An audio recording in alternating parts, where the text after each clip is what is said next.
말씀인 창세기 8장 20절입니다. 노아가 여호와께 제단을 쌓고 모든 정결한 짐승과 모든 정결한 새 중에서 제물을 취하여 번제로 제단에 드렸더니 아담의 원죄 이후 태어나는 모든 후손들은 그 생각하는 모든 바가 악할 뿐이었다라는 최악의 평가를 하나님으로부터 받았습니다. 하나님으로 그의 기뻐하신 창조를 후회케 할 정도로 인간은 타락하였지만 하나님께서는 그러는 와중에도 구원의 길을 제시하셨는데요. 분명한 감사의 이유라는 제목으로 말씀이 주는 교훈을 함께 나누겠습니다.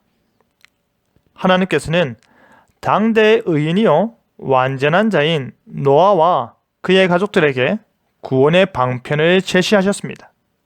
그것은 바로 방주를 만드는 것입니다. 그런데 그 방주는 단순히 노아의 가족만을 위한 방주가 아니었습니다.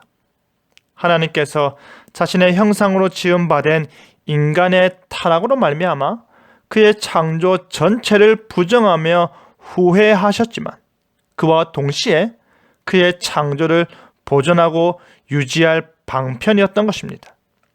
실제 방주는 노아와 그의 가족들과 모든 종류의 동물들이 들어가고 그들이 먹을 식량과 그들의 배설물을 처리할 공간 역시 가능한 정도의 크기였습니다.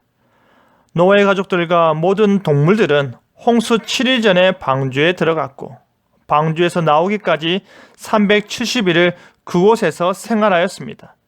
그 기간 동안 방주가 물 위에 떠 있으며 생명을 보존하고 유지할 수 있었다라는 것 자체가 참으로 신비롭고 놀라운 하나님의 섭리가 아닐 수 없습니다.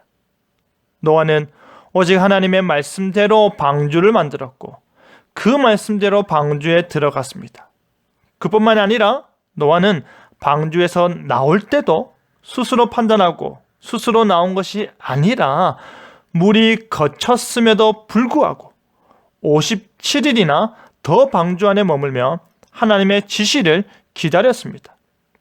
300일이 넘는 기간 동안 방주 안에서 생활하였기에 당장이라도 나가고 싶었을 텐데 그는 하나님의 말씀이 있을 때까지 기다리는 신앙의 모습을 보여주었습니다. 120년이라는 긴 시간을 기다린 노아는 1년이라는 그 시간 역시도 오직 말씀에 의존하며 인내하였던 것입니다. 이제 방주에서 나온 노아와 모든 생명체들에게 하나님께서는 생육 번성의 명령을 주셨습니다.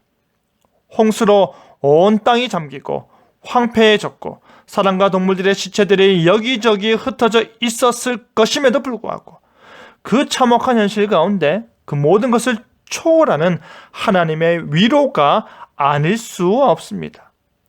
방주 안에 보존된 모든 생명체들이 앞으로 생육 번성하게 될 것이라는 복의 선포인 것입니다.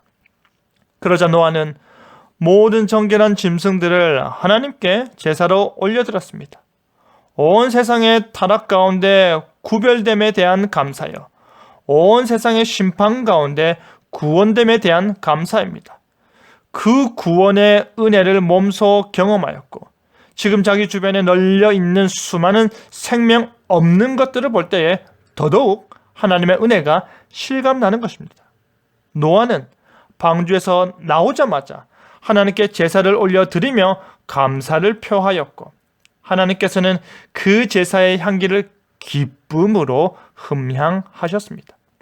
하나님께서는 그 믿음에 감동하사 스스로에게 다시는 물로 저주를 내리지 않을 것을, 다시는 전 인류를 단번에 심판하는 일은 없을 것을 약속하기까지 이르셨습니다.